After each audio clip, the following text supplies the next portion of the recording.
The PC37X gaming headset from Mastrop and Sennheiser brings you into the game with an open-back design featuring angled drivers for pinpoint locational accuracy. Be heard clearly through the fold-down noise-canceling mic and enjoy the long-lasting comfort of large plush velvet ear pads. Now available in an all-matte black finish, so the headset looks as good as it sounds. For more info, click the link in the description and catch the drop before it's gone. Alrighty, my friends, so I recently picked up this dinky little laptop cooler from Opolar. Opolar, I'm probably mispronouncing that, that's okay. I got this on Amazon. It was an Amazon Prime deal when the site was actually working. And so I got it for like 20 bucks. It was down from like 25, 26. And the reason I got it, apart from it just being so dirt cheap, was because it was really highly reviewed. It had like 4.5 stars, over 2,000 reviews, so I figured, what the heck? What's the worst that could happen? The worst that could happen is that it sucks, but at the very least, we'll get a little video out of it. So I said, yeah, sure, yeah, you know, why not? Why not? And there's been a lot of news lately about, you know, thermal throttling issues with laptops. MacBook, I know it's a software bug, get over it. But still, it's a serious issue with a lot of high-powered laptops. They'll overheat. They'll overheat, and you're not actually getting the most performance out of them as you could be with proper cooling. So we're gonna put this thing to the test. I'm gonna actually be testing it alongside this MSI GS65 Stealth laptop, which is a pretty heavy hitter in terms of the specifications. It's got a Core i7 8750H from Intel, which is a 6-core 8th gen processor, along with a GTX 1070 Max-Q from NVIDIA. So a very, very beastly laptop. It does tend to run warm, but it's not the hottest running laptop I've ever seen. So I think it's a nice sweet spot of a laptop that might not necessarily require the additional cooling, but maybe stands to benefit from even more cooling than it already has. We'll see. The cooler, which is powered by USB, mounts to the laptop's exhaust vent and has a built-in fan that essentially sucks out hot air faster than the laptop's fans can blow it out. And this is what lowers the temperatures, in theory. The cooler includes some different size silicone shrouds to make a tight seal around the vented area, with accessories for mounting the cooler more permanently to your laptop if that's your thing.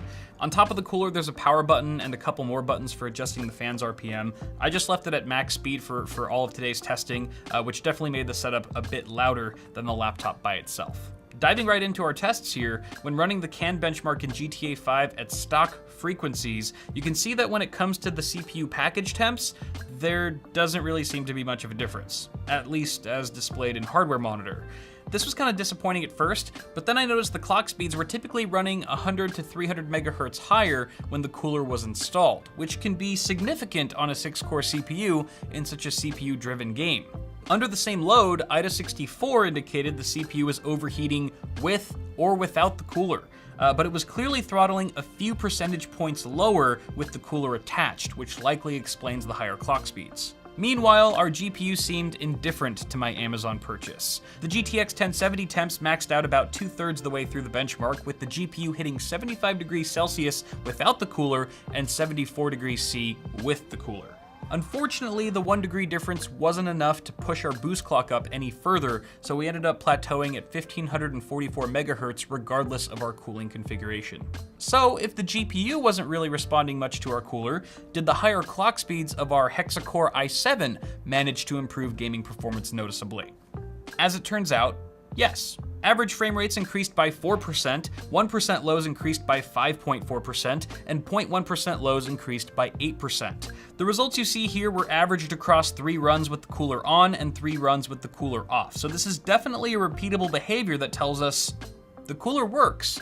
And it's not a game changer in our case by any means, but it's certainly undeniable that this does help performance, even if it's just a little bit. Now personally, I probably wouldn't drop 20 bucks on a 4% bump in average frame rates, but the story could have been a lot different had we used a hotter running laptop with more serious thermal throttling issues. So it seems this product is most effectively used as a corrective tool for bringing really hot running laptops back down to safer operating temperatures, rather than trying to improve the performance of a normal functioning notebook. So I guess the moral of the story today is, you should be glad if you don't have to buy this product. But that's pretty much all I got for now, guys. Super short and sweet video today. Thank you so much for watching. Let me know what your experience is with these types of coolers. This is the first one of its kind that I've actually personally tried here in the studio, and it has potential. I think in the right scenario, these can actually be useful. But let me know down below your thoughts. Go ahead and toss a like on the video if you enjoyed it. Also, feel free to get subscribed to the channel for more tech stuff coming at you really soon.